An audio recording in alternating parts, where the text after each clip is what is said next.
Ladies and gentlemen, welcome. Thank you for waiting and attending our policy panel on labor, energy, and the economy. I'm Anthony Ayala, and I'm the president of a newly founded policy society here at Berkeley.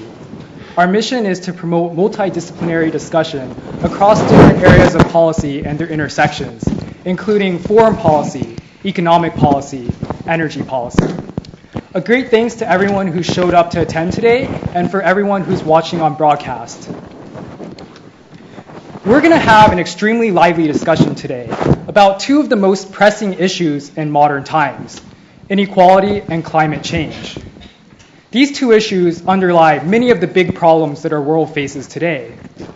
For instance, the recent typhoon in the Philippines has as one of its likely causes climate change. And the destruction that was amplified in the Philippines was exacerbated by poor infrastructure and services, which has inequality as a root cause. This is but one example of how solving these two issues of inequality and climate change can make a huge difference in the lives of many people. Allow me to introduce our speakers. Robert Reich is the Chancellor's professor at the Goldman School of Public Policy at the University of California, Berkeley. He has served under 3 national administrations, most recently as the Secretary of Labor under President Bill Clinton. Professor Reich is the co-founding editor of the American Prospect magazine. He was awarded the prestigious Václav Havel Vision Foundation Prize in 2003 by the former Czech president for pioneering work in economic and social thought. In 2008, Time magazine named Robert Reich one of the 10 most influential cabinet secretaries of the century. Dr. Daniel Kammen is the class of 1935 Distinguished Professor of Energy in the Energy and Resources Group, the Goldman School of Public Policy, and the Department of Nuclear Engineering at the University of California at Berkeley. During 2010 and 2011, Dr. Kammen served as the first chief technical specialist at the World Bank, where he led efforts to promote renewable energy development and energy efficiency in developing countries. He was appointed by former Secretary of State Clinton as the fellow for the U.S. State Department's Energy and Climate Partnership for the Americas and is a lead scholar of the Fulbright Nexus program. Dr. Kammen has served as the coordinating lead author for the Intergovernmental Panel on Climate Change, which won the Nobel Peace Prize in 2007. He serves on the National Technical Advisory Board of the U.S. Environmental Protection Agency, and he has the author of over 250 journal publications, 4 books, 30 technical articles, and has testified in front of state and the U.S. House and Senate over 30 times. I'd now like to give a word of thanks to our sponsors, CITRIS and Dr. Kammen's laboratory, the Renewable and Appropriate Energy Laboratory. A special thanks to Lori and Cheryl from CITRIS for helping to publicize and organize the event. Moderating the event will be my co-founder, Shuyu Yang. A special thanks to him for coordinating the speakers, and he's going to ask some great questions to these 2 eminent men. Let's give a warm round of applause to our speakers and enjoy the discussion.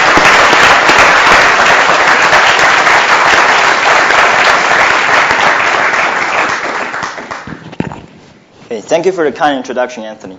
So let's hear from the speakers about a general overview about the 2 pressing issues. One is inequality and one is climate change. Let's hear from you first, Robert. So could you give us a brief overview about the problem of inequality and then the consequences of inequality and the causes?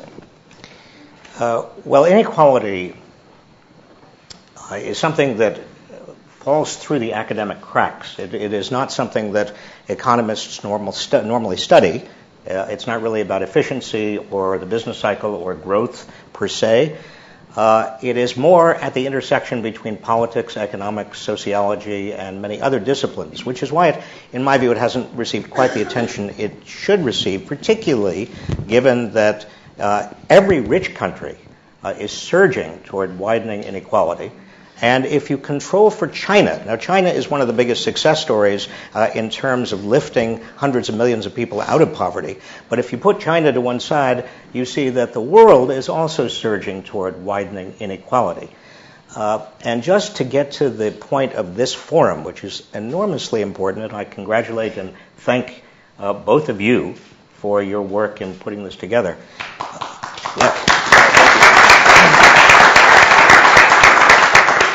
And I'm so delighted to be up here with my colleague Dan Kammen, who is really one of the world's great authorities in the environment and energy and the trends and underlying multidisciplinary issues that are really affecting all of this.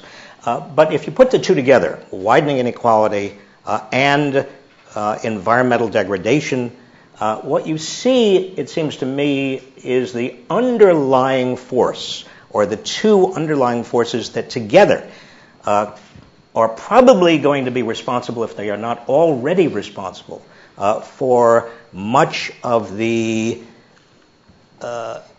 upheaval, if not warfare, we have seen and will see in this century, for some very simple reasons.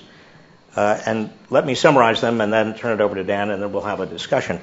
For one thing, if you look at the consequences of climate change, whether it is in an individual poor city like New Orleans and Katrina, or a poor country or developing country like the Philippines, you see that climate change is affecting dramatically and in hugely negative terms mostly people who are relatively poor inside nations and among nations, because they are the ones who have the most fragile environments, the fragile ecosystems. They are the ones who are living in housing and in environments that are most easily affected and low-lying areas, most easily affected by rising sea levels, by intensifying weather patterns, by every sort of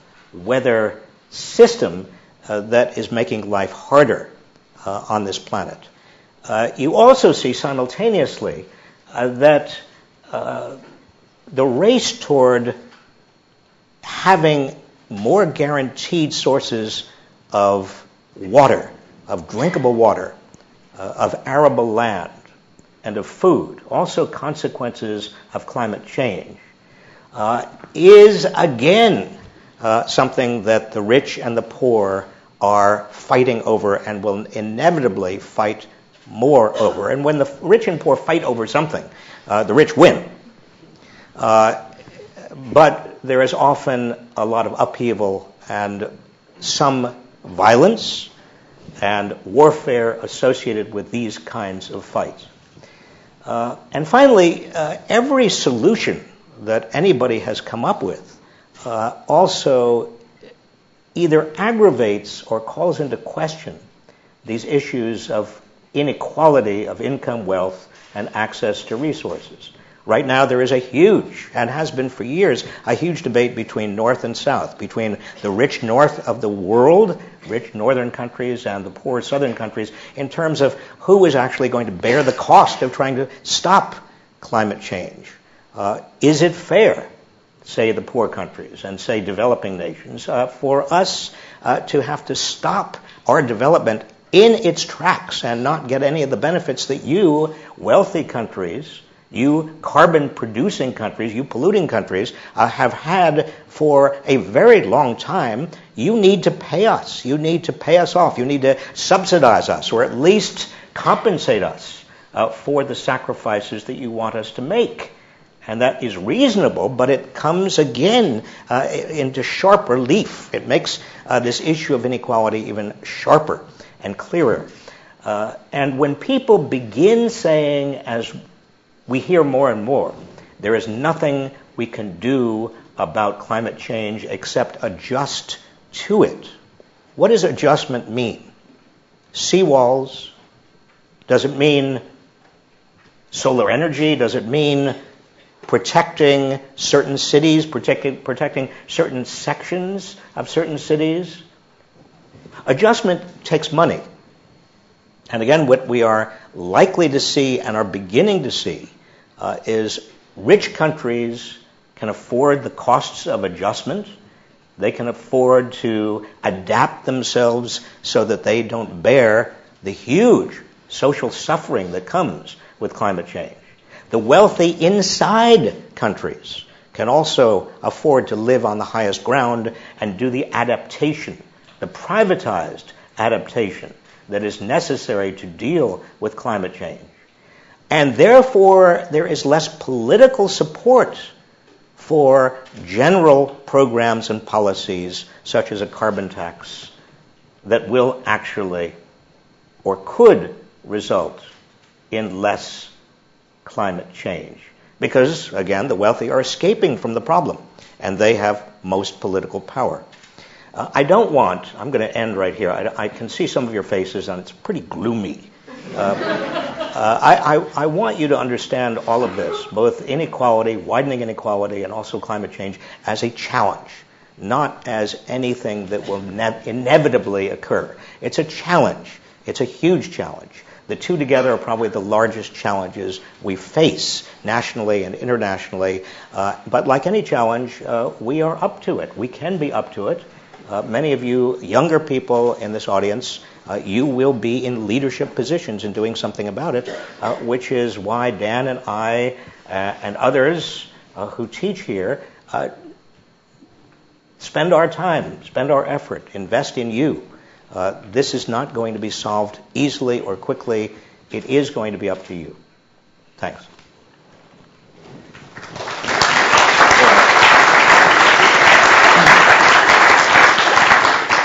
So not trying to make your faces gloomier, but Dan, could you talk about the current state of climate change? And also because there are a lot of media around it, and also we've been talking about for years. But actually, this current situation is getting worse. As long as from the facts. So could you talk a little bit more about that? So Bob started off by highlighting the degree to which inequality isn't a field, and so it's fallen between the cracks and has been ignored, and it's been ignored not only because it doesn't fit easily in discipline, but also because it's convenient to ignore it, because we generally ignore the plight of the poor. Well, climate change doesn't really have that problem.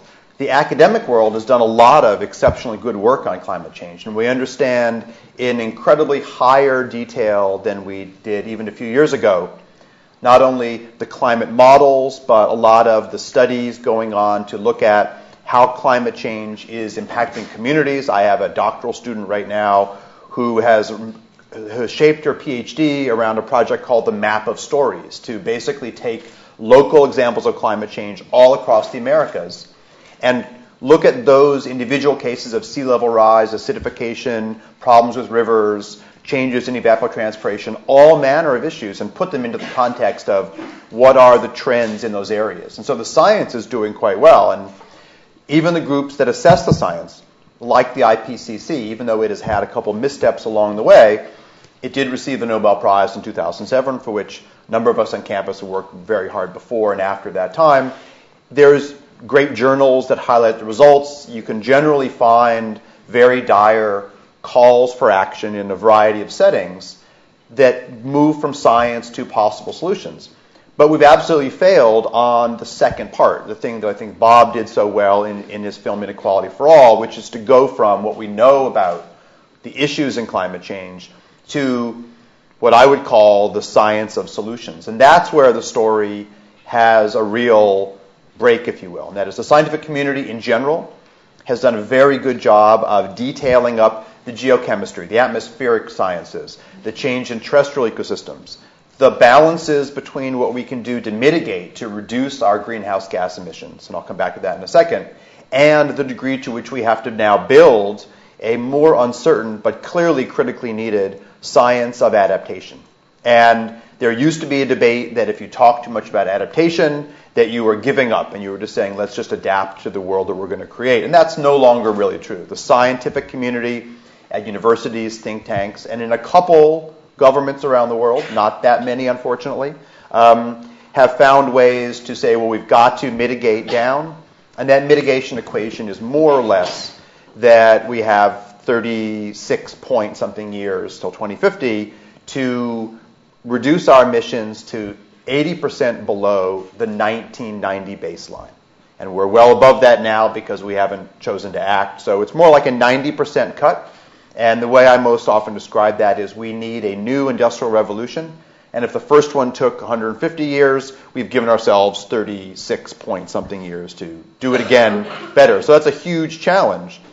But I actually, and I'll come back in some of the questions, think that all of the technologies and all of the experiments that have gone in California, in Germany, in Portugal, in Korea, now in China with a carbon price, where the U.S. does not yet have one.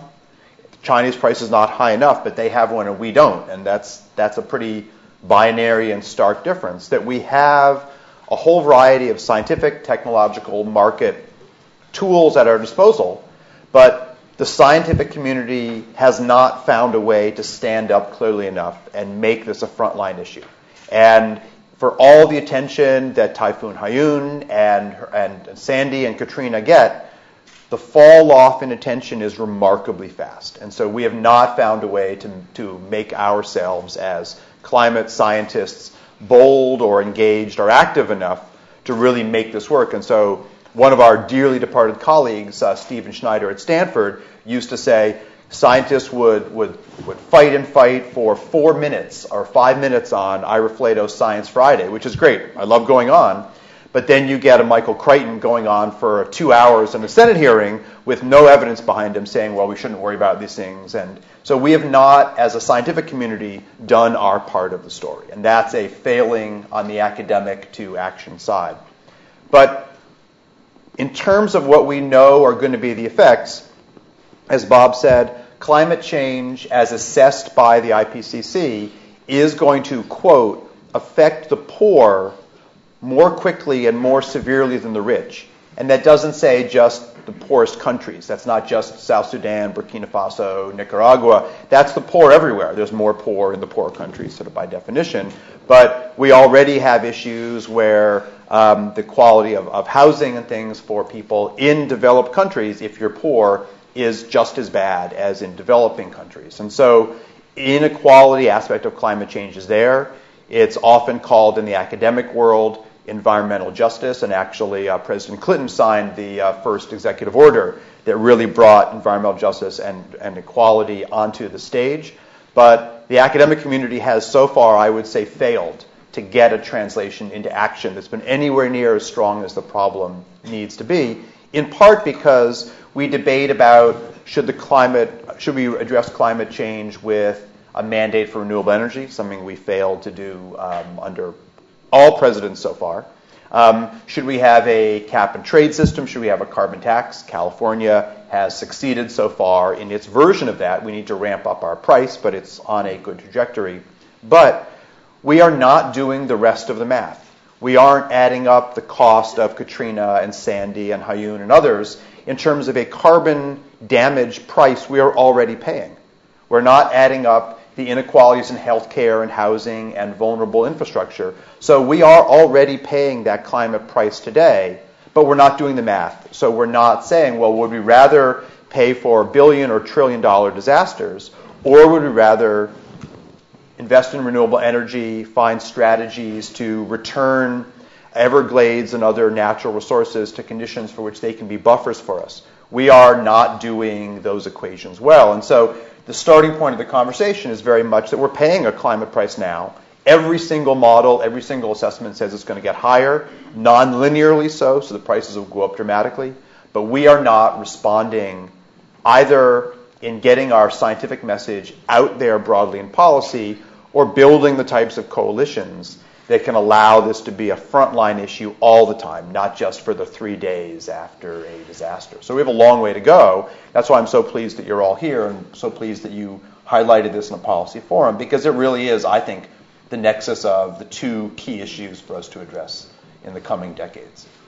Yeah, that was great. So I think we heard about the problems in the current state of inequality and climate change. And however, both of these problems have been there for a long time, and also climate change and also inequality, and they're having they're rising problems. So I would like to learn more about so what's the current solutions to those, and what are the challenges in general? I mean, either it's political or policy related, because we have scientists having all those facts out to the politicians, but and also for inequality, Robert has done a great job of getting the grassroots support too. So what's the major roadblocks to get those facts to the general public, to get those policy implemented? So. I think that the real issue here is politics. Let's be clear. it's a matter of political will. The question is, who's going to sacrifice what? And Dan, I think, just now talked about we are paying the price already with regard to what has happened in the Philippines, and we know, again, Hurricane Katrina and Sandy, and we see the cost all around us. Dan, you used the pronoun we a number of times, and that's really the most important political pronoun there is. Who is we? Kimosabi. Who considers themselves part of an entity of mutual responsibility. And that is the critical political issue and political question here. As inequality becomes wider, the opportunities for the very wealthy to exert more and more political power internationally and nationally, and at the same time to escape the immediate consequences requiring costs and sacrifice become greater and greater. So you have built into this dynamic a political conundrum. How do you not only convince and demonstrate, but how do you gain the political commitment of wealthy countries and wealthy within wealthy countries and wealthy within developing countries to do something that is going to require some sacrifices on their part when they are not convinced yet the alternative to those sacrifices is all that bad for them? So my first faculty position was at Princeton. I'm a physicist by training, but my first job was at the Woodrow Wilson School for Policy at Princeton. And when I was sort of talking with them about coming there, I talked to the dean several times. And I was a bit reluctant because I said I had never taken a course on policy anywhere before. And so, I can teach on the science of these things, but what do you think? He said, Dan, policy is the art of whining eloquently. And I have definitely utilized that, and when my daughter whines less than eloquently, I ask her to rephrase. But the story that Bob is laying out of defining the we, I think, is really the key part of the story. We have done a lot of work around the technical parts of the solutions, and in the last the last decade, we have done increasing amounts on the economics and the policy. We have someone in the room who co-chaired for Governor Schwarzenegger a panel with the ungainly name EAC, the Economic Allocation and Advisory Committee, where we examined what the different solutions were. Should we have a carbon tax? Should we have a cap and trade system? Should we have a cap and dividend system? And I put somewhere in the back some copies of some of the documents from those times. People want copies of them. But they were all different strategies that I would say are equally interesting and innovative. I have my favorites, and analysts tend to, different ones they like better. But technologically, in terms of market mechanisms, in terms of getting the word out around the benefits of solutions, there's a wide range of these tools.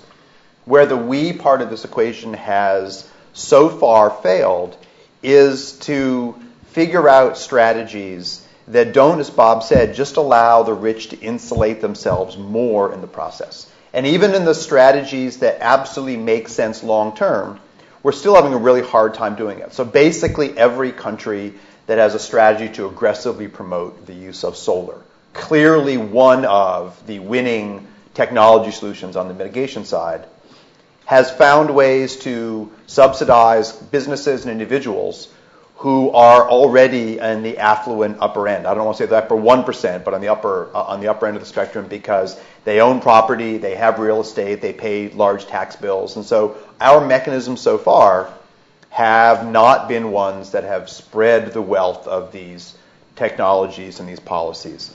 We often say, well, we need to do that to get these technologies deployed, and when they become lower in price, then we'll bring them to the poor. Well, I recall a number of discussions of trickle-down in your time when we decided this system didn't work, and if you didn't take it on head-on, you weren't going to get there. In California, we're quite happy with our programs in solar and a variety of areas, but in groups that are representing underrepresented minorities, economically and ethnically, say we're being left out of the equation, and they're absolutely right. And so finding ways to make that we directly address inequality from the beginning is one of, I would say, the emerging solutions.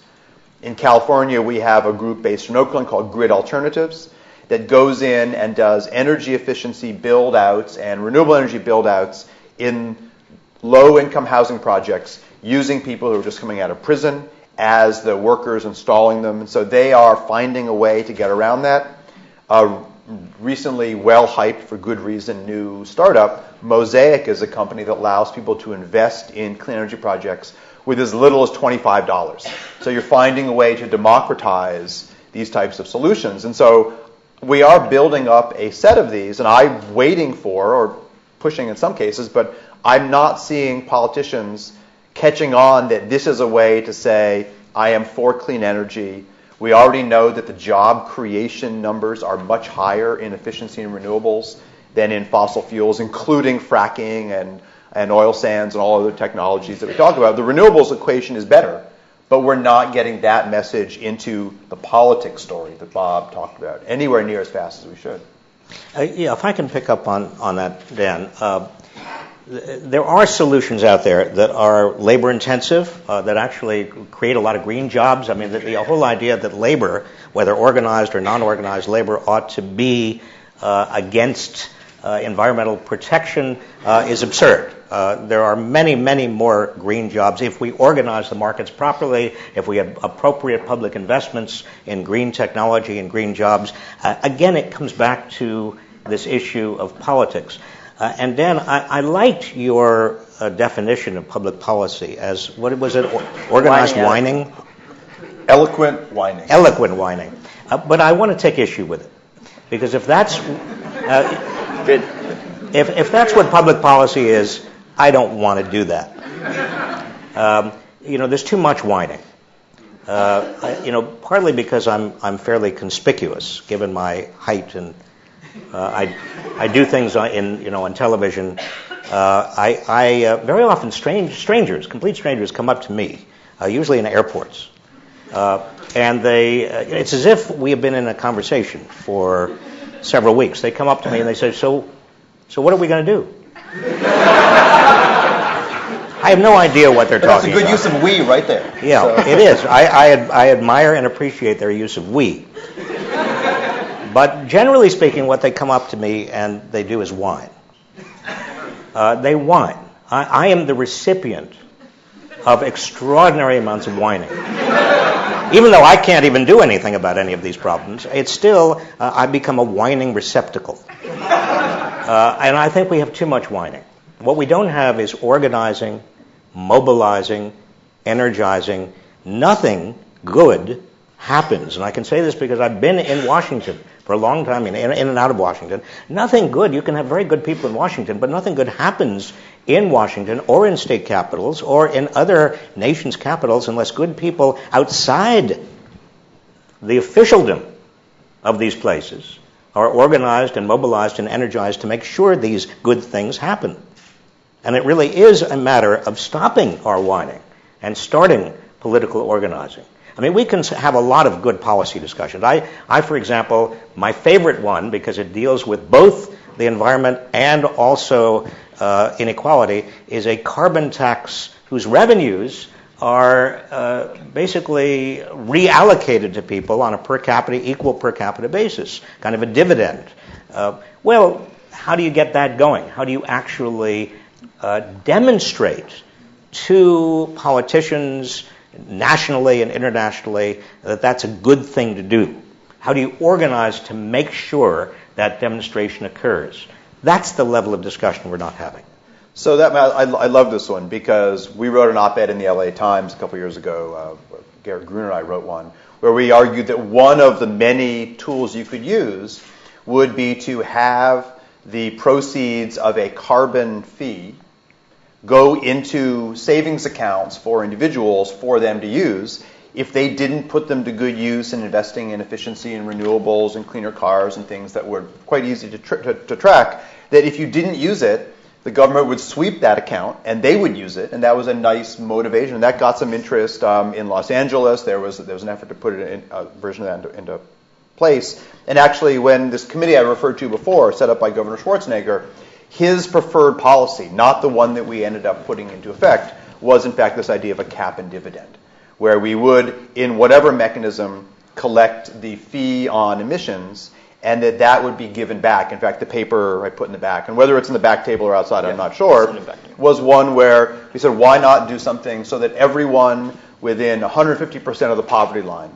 is made more than whole, and everyone else pays an amount. So at the high end you're paying, and you ramp down, so that the low end you're actually benefiting in this directly financially, and without even this constraint that the money had to be spent on clean energy systems. So I think there's a wide range of these tools in place. We do have a whole bunch of barriers set up. Right now, our Department of Energy has a fantastically innovative set of programs around advanced batteries, around solar, around efficiency, around partnering with HUD on adaptation. There's a whole bunch of things, but they are held back in a bunch of ways. In one way, we haven't separated out what I would call the nuclear archaeology, the part of our Department of Energy that manages waste. Probably not something they are optimally set up to do, but a big part of the machinery and the efforts they have in place. And we haven't pulled the parts of our department and combined them with the parts of HUD and EPA and places where they're thinking about this energy future. A number of European countries have. Denmark is very proud of its Ministry of Energy and Climate. It's very forward-thinking in terms of building strategies and finding ways to emphasize not just cleaner technologies, but how do we get people onto bikes and all manner of things. And so there are things we could do structurally. But the key that Bob said here is the one I really think we have to come back to, and that is that we have very little time left. This 36 plus years is a very short time to make a dramatic change. And no matter what you think about politicians, which poll, who's doing worse in the poll right now, they're all doing worse in the polls. But right now, the one thing that we have, the politicians are good at today and have always been good at, is getting elected. And making getting elected a function of listening and acting on this is something that we all can directly do. California has some set of politicians who have really made hay with that. We have state senators who are global celebrities for authoring climate bills. But there's been no big push to make that the leading part of effort that we evaluate new candidates for. And that's a real problem, because that's an area where we don't need to wait an election cycle. We can be campaigning on it now. And you win even if your candidate doesn't get elected, because it makes the candidates think about and respond to these issues. And that's a place where, I see immediate, not just civil disobedience, but civil obedience and thoughtful participation, and when needed, civil disobedience, to make sure that people are taking these issues immediately to heart and are thinking about their strategies for whichever election they're looking at next, focused around these broad sets of tools on the technology, policy, engagement side. We have a lot to do, not just in California, and we're not doing that part of the story right now. Dan, you touched on very briefly toxic wastes, which is something else that ought to be on our agenda as we think about inequality, climate change, and energy. Because where do the toxic wastes end up? Are they ending up in rich communities, in rich countries? No. Some of you might remember a World Bank study not that many years ago, 1992. I guess it was a number of years ago. But it's still relevant. Unfortunately, it is still relevant. It was signed, although he disavowed authorship, by a man named Lawrence Summers, that called for toxic wastes to be put into poor countries, on the theory that actually lifespans were already pretty short in poor countries, so why not? An odd perversion of economic analysis, but not so odd as to be politically infeasible. In fact, that's the problem. Political feasibility, at its most cynical and most immediate, is not only to put off these issues of widening inequality and environmental degradation and climate change, but it is actually to allow the poor inside countries and among countries to bear the brunt and to kick the can down the proverbial road. You're talking about 36 years, Dan? It's not 36 years. It's this year, where we're already seeing the effects of an inadequate attention to both inequality widening and climate change getting worse. If people have 36 years in their minds, particularly if they are politicians, I can tell you nothing. Can I repeat that? Nothing will get done. And 36 years, I mean, people my age will say, well, good luck. No. We've got to, it seems to me, think of this as a contemporary, immediate set of issues. The nexus between widening inequality and environmental degradation, climate change, is happening all around us. It is becoming urgent. Water shortages, food shortages, this is all feeding kind of upheaval around the globe, and it is behind and will be behind some of the worst human suffering and some of the worst conflagrations and wars that we will experience. So this immediate suffering point, and you're absolutely right, the 36 years is meant to be the window under which we need to implement and have succeeded at a whole variety of these policies to achieve that reduction. Jim Hansen has been saying we've got to start absolutely today, and this is exactly the right story.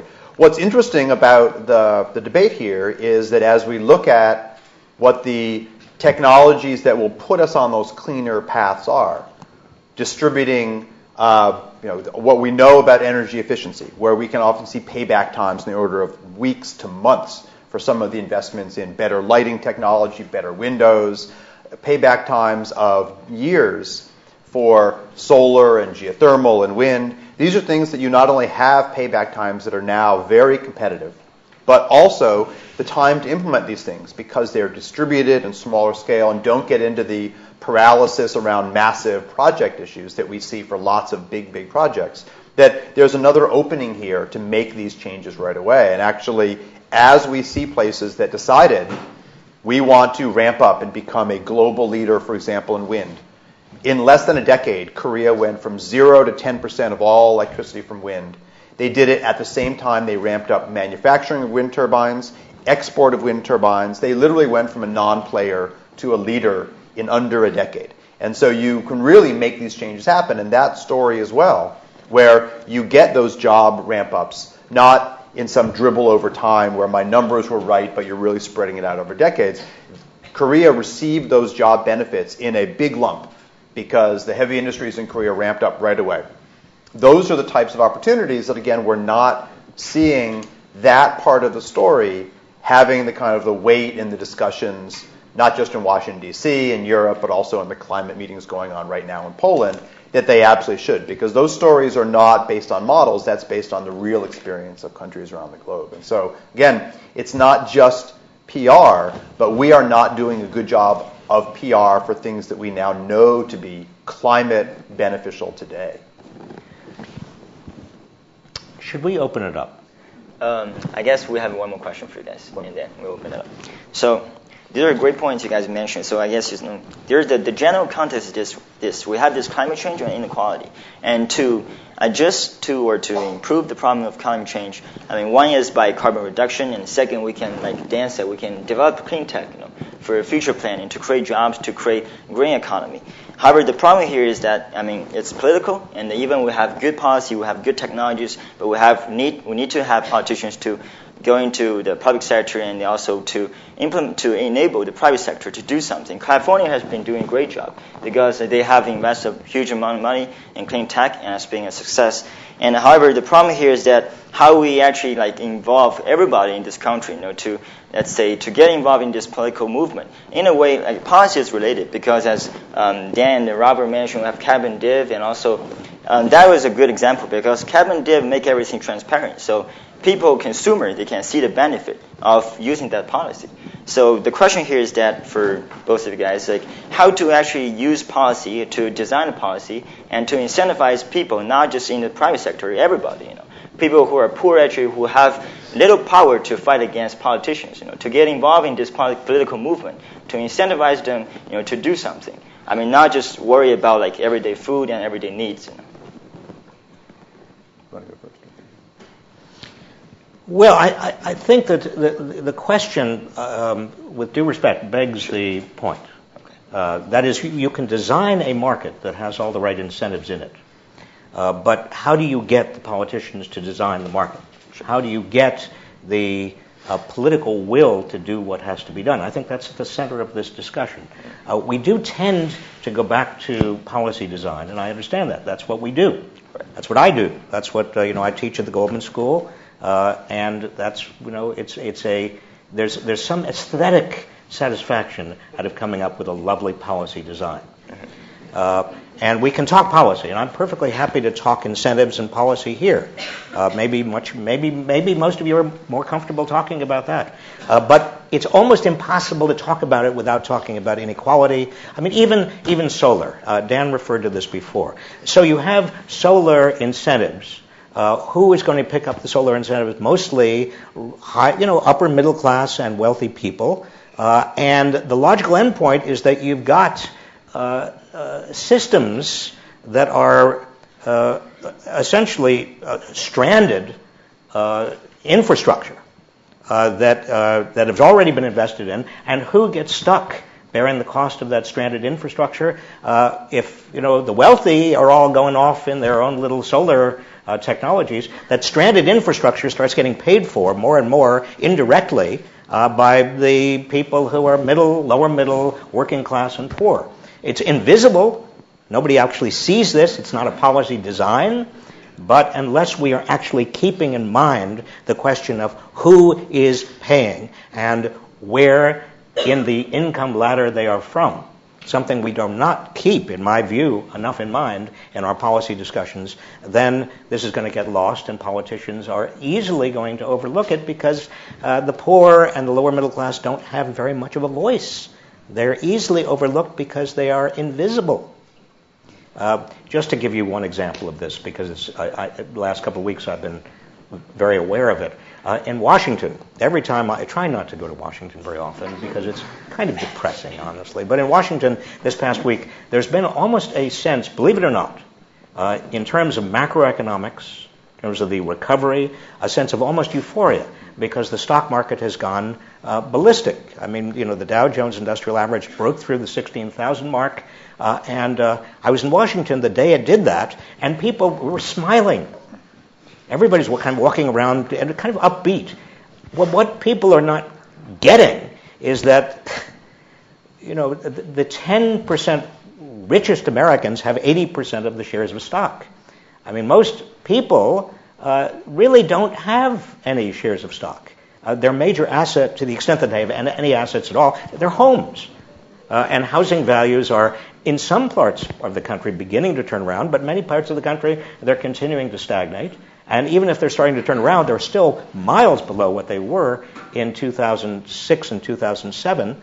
So this kind of false sense of, well, the stock market is doing well, therefore we're doing well in Washington, really reflects the fact that Washington is sensitive to the top 10%. Because they are the ones who have the political voice, they make the political contributions, and almost everybody in Washington is at least the top 10%, if not the top 1%. So you see this tunnel vision? And if you multiply this across all state capitals, across all nations, and see this for what it really is, the policy design issue, yes, it's important, but we've got to design policies that really do understand and accommodate what's happening in terms of inequality and have within them, and here's the toughest part, a strategy for getting the policies implemented. So this question is interesting. I mean, you started off by saying, California has done very well, but has actually paid a lot to go green. And actually, that's not true. So when you look at California's investment in clean energy and investment in efficiency, it has paid off very rapidly. And in fact, during the battle to preserve California's climate law, AB 32, fighting against the Prop 23 to undo 1932.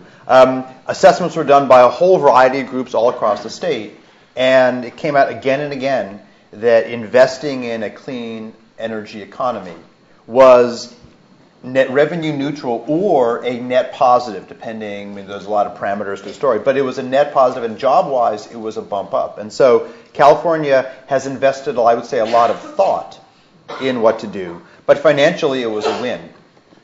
When we look back over the last decade until these last little bits of euphoria, and we'll see how long they last, the clean energy sector in California grew more than 3 times at the rate of the rest of the economy. And California had invested in mechanisms and policies and is one of the few states to have significant funds that they put in, but they've been remarkably well paid back in terms of the benefits. And so there really is a story that can be told in terms of defining clean objectives and defining a clean strategy works well. And what I see as one of the biggest impediments to what Bob was talking about is that California now, I mean, we're only a little more than a decade out of a catastrophic energy crisis. The crisis wasn't so much of energy, it was of the politics around energy that led us to huge financial disaster. But a decade out, California has interlocking and overlapping strategies in clean energy, in energy efficiency, in land use planning. We're getting better at water. We're thinking about the future of buildings. All of the pieces of legislation that have been crafted in the last decade refer and link to each other. That's a very European socialist view for which you would have hard time selling it as an overall package to some of the other states in the country. But that network has worked well here. It's worked well in parts of Europe. It's definitely worked well in Japan. It's worked well in Korea. Those are strategies that we can emulate. And we have not done enough yet to link the benefits of that clean energy economy to much better equity. So Bob mentioned the issue about housing issues and the fact many poor people are still underwater in their homes and are in a situation where, while it is their biggest investment, it's not one that they're seeing ways to benefit from. Well, the clean energy economy is one of the places, because thinking about building homes in the future where the norm is a home that's generating more energy than you need is a strategy that can make your home not a huge part of your income, but can make it a net revenue positive institution. And utilities around the country that have said, well, this sounds like financial disaster, are in fact really off base, because we've seen a number of places when you actually look at the benefits of being the networker, the provider of the services to link the homes. There's lots of very standard methods to make that pay back handsomely for utilities. So there is, on the technical, on the policy and economic, there's a very nice intersection of these issues. Again, getting through the inertia feature that, oh, this looks like a very different world. It looks like, Democrats on the coasts collaborating with Republicans in the middle of the country to bring clean energy to the coast. I mean, it sounds like dogs and cats playing together. That's an entirely doable thing, and we just haven't made the case anywhere near strongly enough. And part of it is in D.C., but a lot of it goes on at public utilities commissions, at local planning boards, and governor's offices around the country, and a mosaic of those wins is possible today. Well, let me, again, I do want to get to your question, but I want to ask you a question, Dan, because you're very upbeat about California. I'm a relative newcomer to California. Last time I was here, actually before I moved here, the first time I came out to California was 1968. I came to Berkeley, summer of 1968. Can you imagine? You chose well. In your I didn't know what I was doing. But I got a job as a research assistant for a professor of architecture here at Berkeley, who was then working on green buildings, green architecture. This is 1968. So Berkeley and California always way ahead of the curve. As Mark Twain once said, America's built on a tilt, and everything loose slides to California.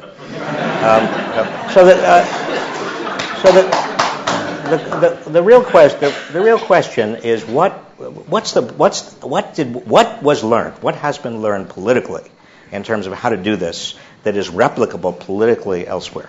So I actually think that California always takes 2 steps ahead and then shoots itself in the foot somewhere and then has to recover from that and does these things in fits and starts. But we have been in a good good 10-year window where a lot has happened well. There's a lot of things we still need to fix. We're still having retrograde battles over some of these issues about rates for clean energy and how are we going to get certain parts of the economy to turn around to really embrace it. But for a long time, for example, Kern County was always seen as the fossil fuel, the mini Texas hidden inside California. Well, Kern County is now the hub of the world's largest wind farm. And so you get these changes. And I would say California's network of policies is very replicable.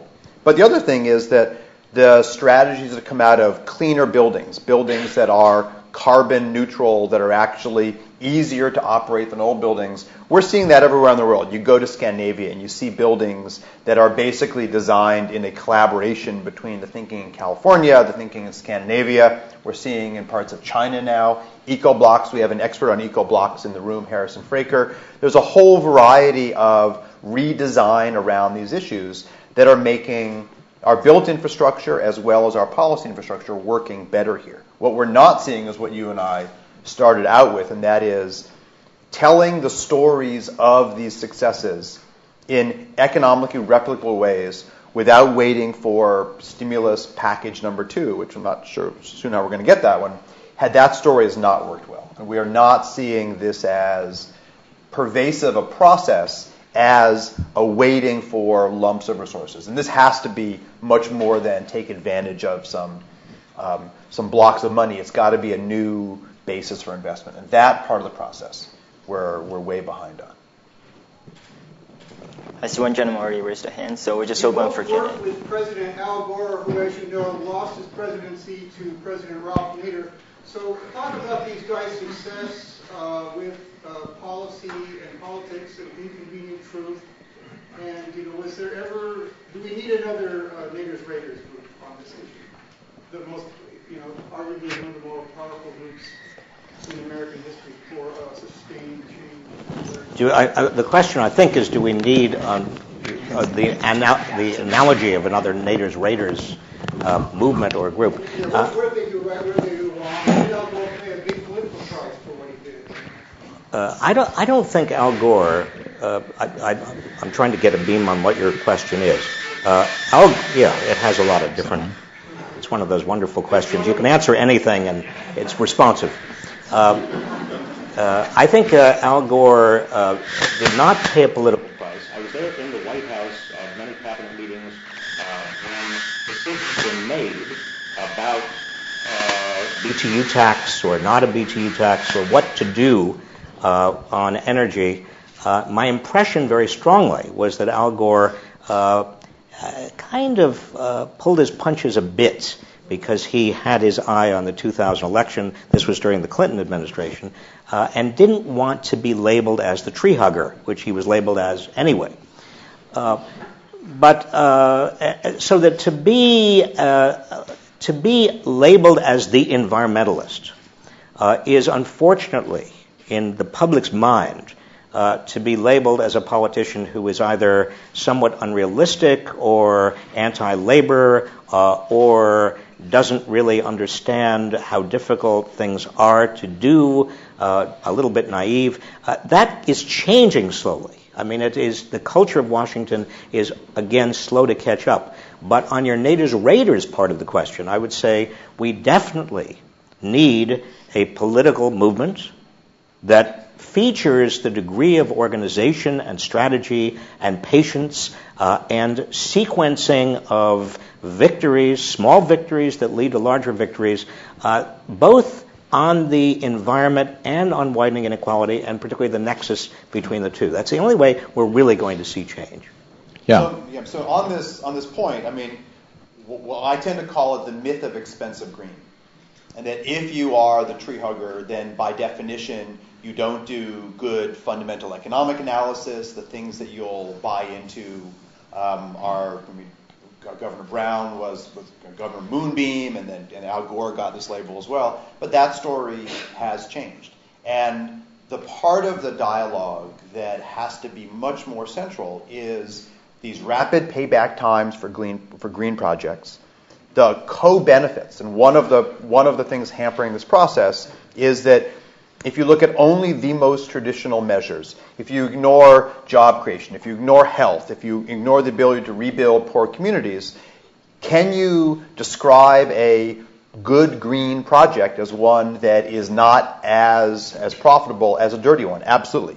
But you're selling yourself short as a politician, as a civic leader, as a community group. And so describing these projects in their full effect is a way to deal with both the climate story and this inequality story.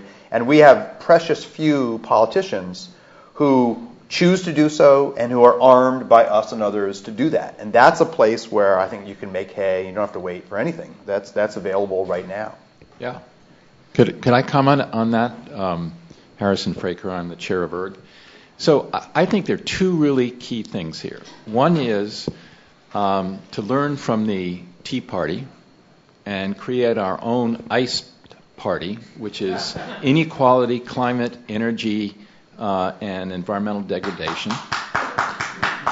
And that we hold and we become feared by politicians because we articulate all the positive benefits that come out of these strategies, rather than saying it's sacrifice. We have been boxed into a corner as being tree huggers, or somebody has to sacrifice. All of these moves make better places to live, more opportunity. They really are key, just like Dan said. So I think we need to sell it as a positive rather than as a sacrifice, and I think we need to be feared that these politicians are going to be rated by this iced party as being un-American. I tend to agree with you that politicians are not going to respond unless they see either opportunity or they are afraid. Right. I'm not sure, and it's an interesting debatable question, whether, number one, the acronym ICE is the best for the party.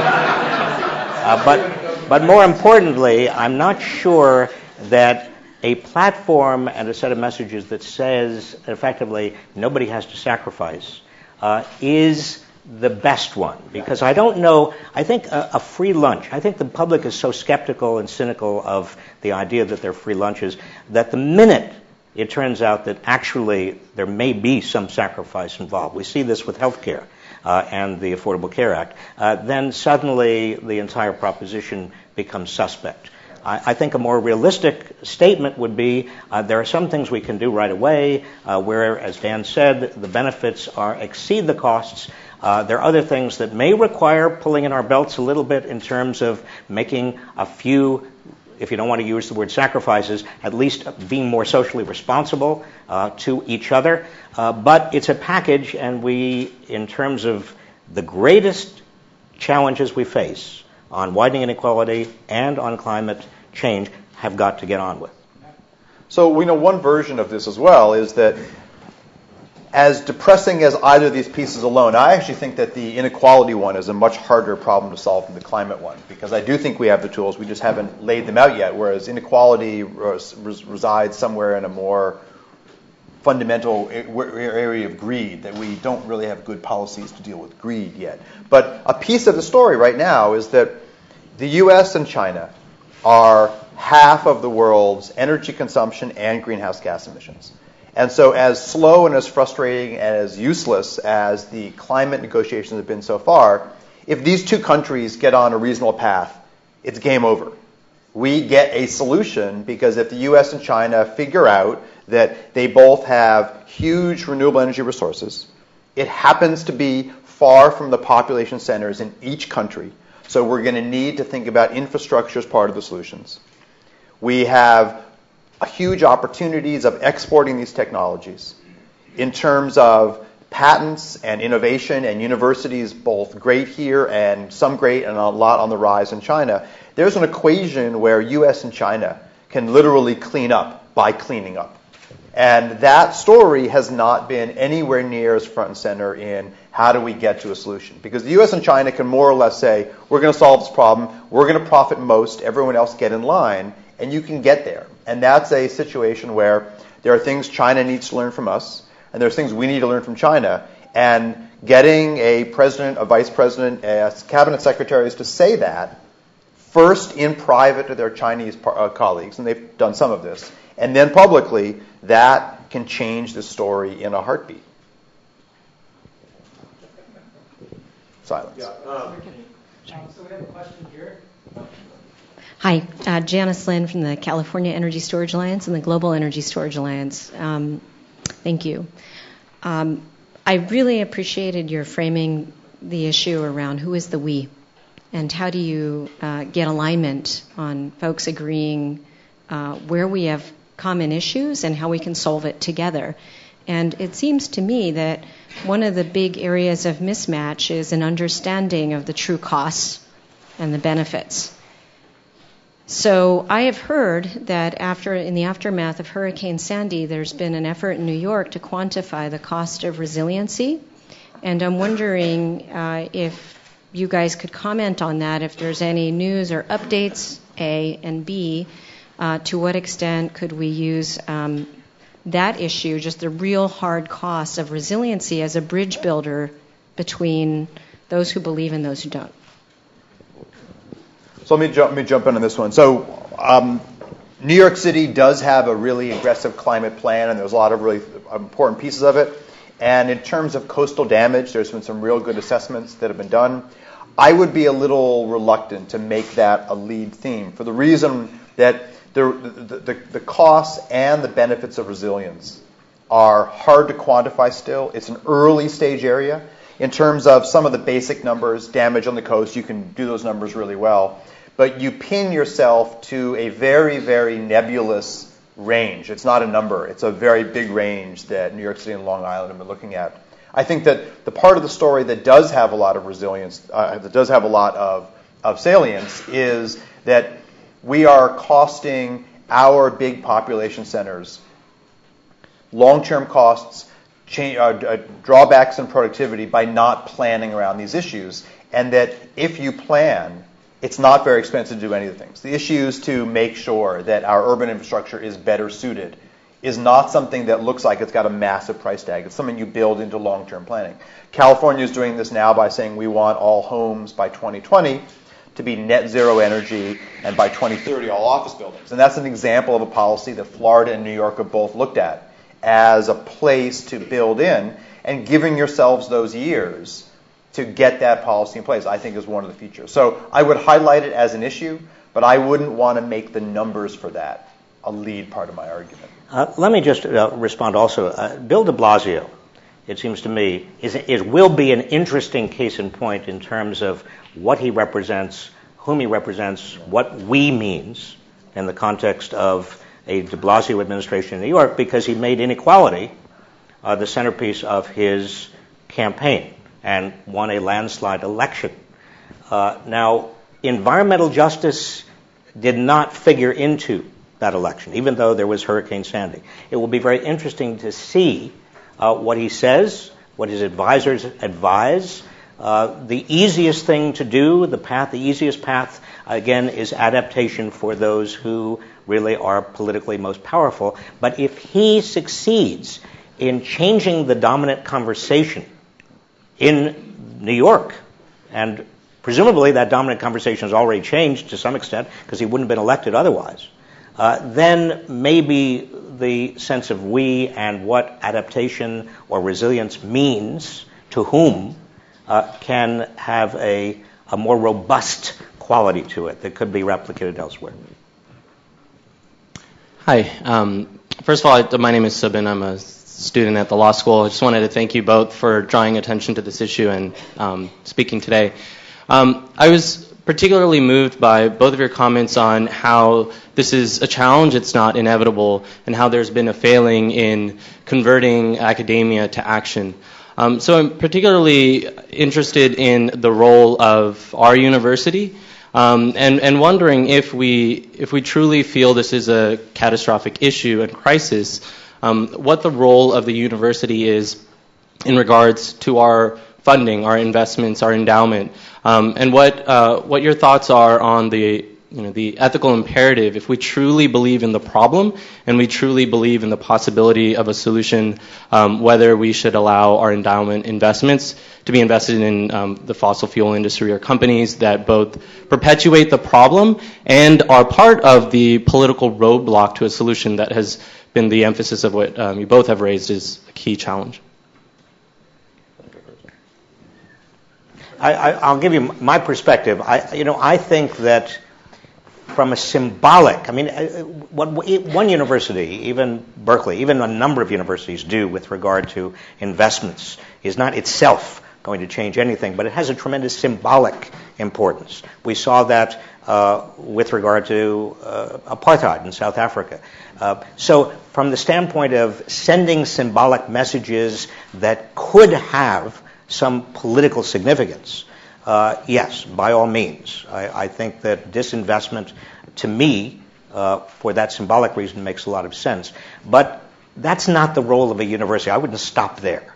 That's a very modest and very limited role. I would say that one of the roles of a university is not only to generate new research and new knowledge about how we can approach and meet these two challenges of widening inequality and climate change, but also to come up with some ways we can demonstrate the efficacy of our solutions, how we can put them into political practice, how we can empower people who are not empowered right now. We shouldn't think of our research simply as ending at the shore of implementation.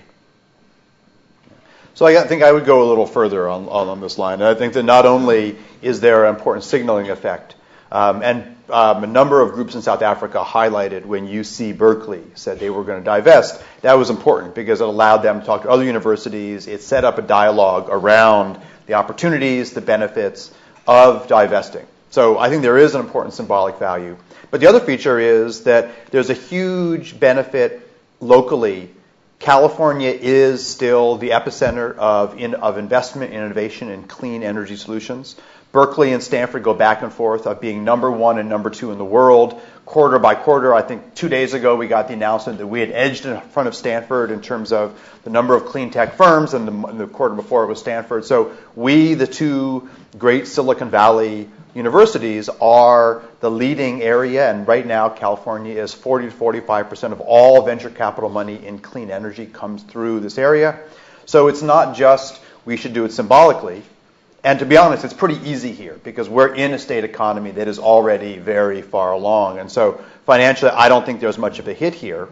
But it would help a great deal for the many interesting startups and companies that really can be that next energy economy if we do so. So I think there's no question that we should, especially because now UC Berkeley has met ahead of schedule its climate targets in the short term.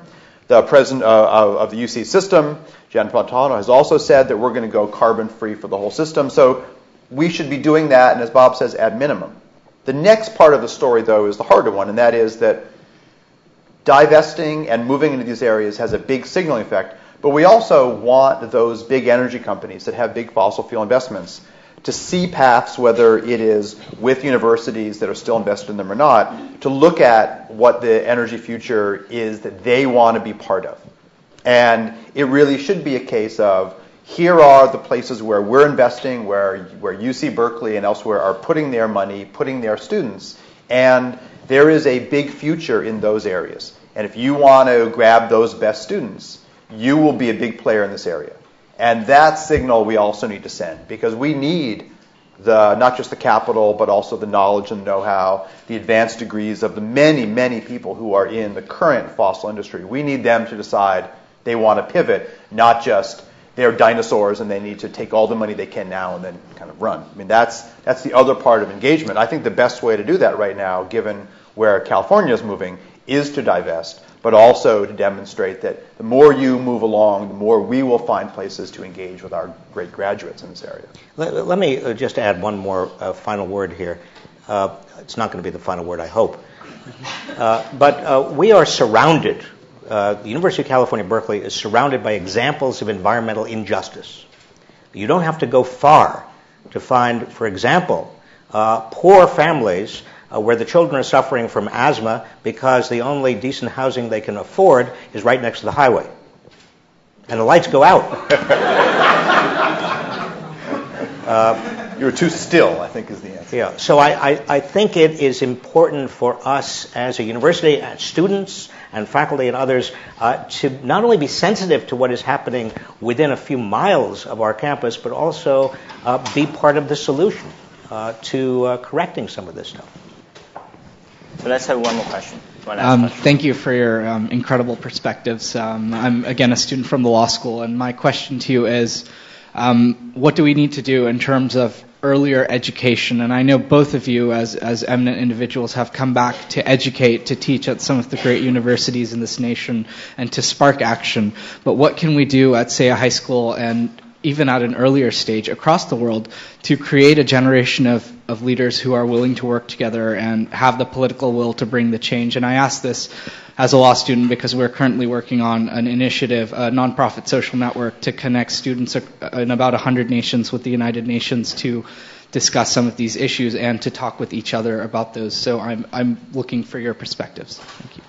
I mean, I think one thing here is that environmental science can't be the thing that you learn after you've gone through all the other science in your 11th year, 12th year of high school. That it's got to be much earlier on.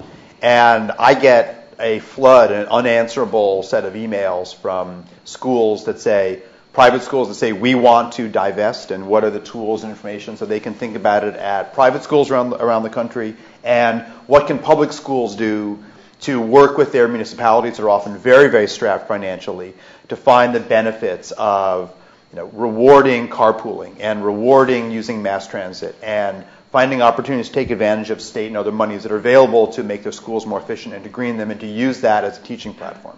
I would say that process should be pushed all the way down.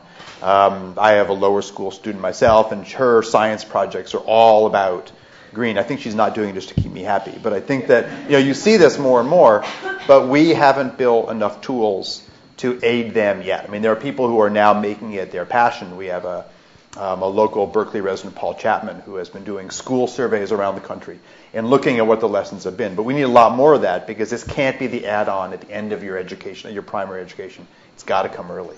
I would say the same thing about the problem and problems associated with inequality. For the reasons that I started out mentioning, it's a discipline that falls through the cracks, and yet it is absolutely critical to understanding economics and politics and law. And so that unless students very early on are exposed to these interrelationships, including the one that we're talking about today, between widening inequality and environmental degradation and climate change, then students leave here really not equipped for the major challenges they're going to face in the 21st century. At the law school, for example, I don't know whether you're looking at any of this, these interrelationships, questions of property rights, civil rights in clean air, in clean water. Environmental justice is so central to what is going on in this country as we segregate geographically by income more and more. Well, what are the implications for some of the basic principles of law? Are you looking at it? We are, and I'd love to talk to you afterwards. Good. In that case, it's great. Yeah, let's thank you, the speakers. Let me say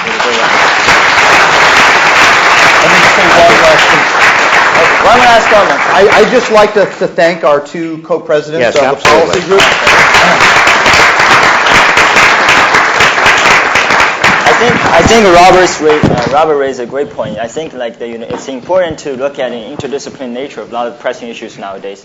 That's what our club trying to do, to connect the dots, to bring students into this intersection of many different problems. Yeah, thank you, everybody.